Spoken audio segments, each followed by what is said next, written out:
Hope Institute. Learn English in Afaan Oromoo. Hello. How are you? Let me introduce myself. Akkam isin?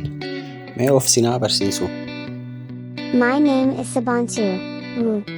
I am 18 years old. Sabboontuun jedhama. Umriin kiyya waggaa 18. I live in Finfinnee, but I was born in Adama. Finfinneen jiraadha. Kanan dhaladhe garuu Adaamaatti. I speak 3 languages. Afaan Oromoo is my mother tongue. I am also fluent in English. I also speak a very good Amharic. Afaan sadii naasa'a. Afaan Oromoo afaan dhalootaa kiyya. Afaan Ingiliffaas sirriitti naasa'a. Afaan Amaariffaallee akkanuma. I like riding a bicycle. Biskileeta oofuu nan jaalladha.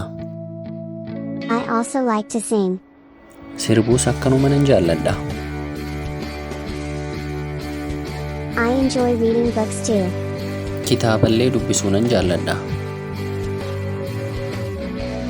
I also like cooking and eating. Nyaata bilcheessuu akkasumas nyaachuu nan jaalladha.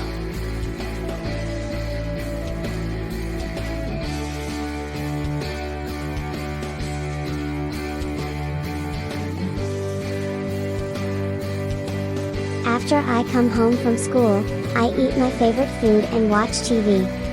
Mana barumsaadhaa gara mana ergan galee booda nyaata jaalladhu nyaadheen televezyiinii ilaala.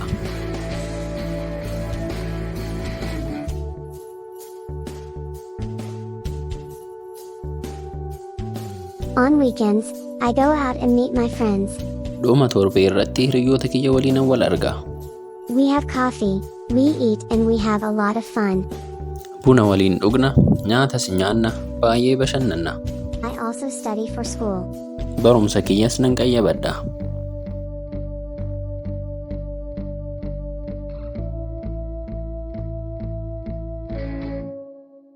I also help my mom with chores.